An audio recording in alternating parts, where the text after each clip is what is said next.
હું અને શ્રુતિ નીકળી પડ્યા છે નહેરુ નગરવાડામાં શોપિંગ કરવા નવરાત્રિની. તો અમે ફટાફટ જઈએ છીએ નહેરુ નગરવાડામાં અને અમે બેઠા રિક્ષામાં.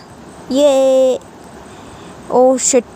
અને અમને નડ્યો રસ્તામાં ટ્રાફિક, સિગ્નલ બી બંધ છે.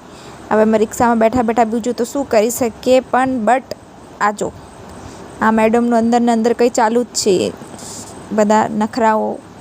અને પહોંચી ગયા અમે નહેરુ નગરવાડામાં. ત્યાં સ્ટાર્ટિંગમાં અમે શોપિંગ સ્ટાર્ટ કરી દીધી. અને આ શ્રુતિ મેડમ અમારા અહીંયા જોવે છે ચપ્પલો. સરસ મોજડી લાગે છે. આ છે બધી હીલ્સ, સામે છે ચણિયા ચોલી. મોસ્ટ ઓફ ત્યાં ચપ્પલો વધારે હતી. અમે મોસ્ટ ઓફ ચપ્પલો વધારે લીધી છે. આ છે ઓક્સિડાઇઝના ઝુમકા, ચોલી. હવે ફાઇનલ પીશું અમે લીંબુ પાણી. અને આ છે શ્રુતિ મેડમ ટ્રાય કરતા ચશ્મા. હવ સારા લાગે છે. Okay bye.